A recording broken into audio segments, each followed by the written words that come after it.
Good morning mga idol. For today's video, maglilinis muna tayo ng mot-mot natin.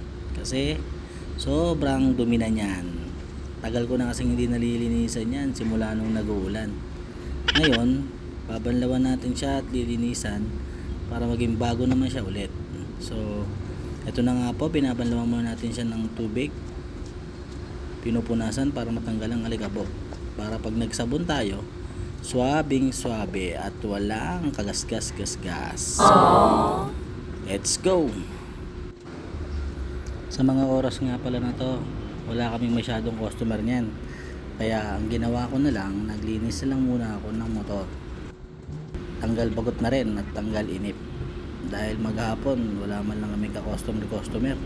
Yari na naman tayo na ito. Lamang pa ang tambay kaysa sa benta. Kondisyon na nga natin din pala siya para sa biyahe niya sa susunod na araw, ready na siya at malinis, parang bagong bago. Pupunta nga pala kami sa mga susunod na araw sa Batangas. So bibiyahe kami kasama mga tropa para anduin na rin, tanggal ng stress, pahinga, tsaka malayo sa magulong mundo. Saka isa pa, minsan, huwag tayong puro trabaho. Kailangan din natin magpahinga, kailangan din natin mag-aliw-aliw, magbakasyon. Dahil sabi nga nila, habang buhay pa tayo, gawin natin ang mga bagay na makakapagpasaya sa atin. Mga bagay na hindi natin magagawa pagdating ng panahon. Kaya hanggat kaya pa natin, maglibang-libang tayo, magbiyahe. Dahil sa biyahe, kapag nagbibiyahe kasi kami tol, yun ang isang bagay na nakakatanggal ng pagod, stress sa trabaho, tsaka stress sa mga bagay-bagay. Alam nyo naman, marami tayong mga iniisip, kung minsan hindi inaasahan, may mga problema.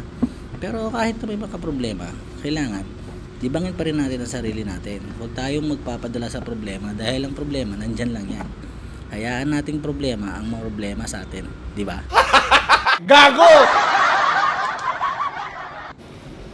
Kasi mga tol, kung iisipin natin ang problema, lalo lang tayo may stress. Ang dapat natin gawin, ikain natin yan. O kaya igala natin yan.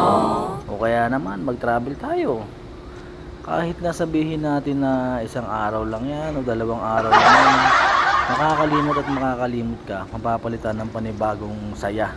Hindi katulad ng pag nasa trabaho ka, iniisip mo yung benta, iniisip mo yung mga dapat mong gawin, iniisip mo yung problema sa trabaho mo, di ba? Kaya kapag nagbiyahe ka, Gago! mawawala yung mga problema mo.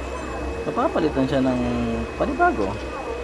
At least kahit pa paano, nakalipas siya. Napalitan siya ng magandang tanawin, na-relax yung isip mo. Hindi katulad kapag nasa bahay o nasa trabaho. Pag ganun na lang palagi, wala. Lalo lang tayo may stress. Kaya ikaw, habang malakas ka pa, habang kaya mo pa, hanggat nandiyan yung mga taong sumusuporta sa'yo at mga taong nagtitiwala sa'yo, patuloy ka lang sa buhay. Patuloy mo lang gawin yung mga dapat mong gawin. Palagi tayong magpakumbaba para palagi tayong iangat ni Lord. Kaya doon sa mga taong gumagawa sa atin ng mga kasiraan natin o kaya hindi maganda, hayaan na lang natin sila at huwag natin silang pansinin dahil wala naman silang ambag sa buhay natin.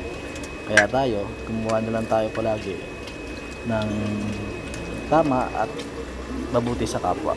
Yun lang. Maraming salamat po. Thank you for watching my video. Babush! Pagpalain po tayong lahat.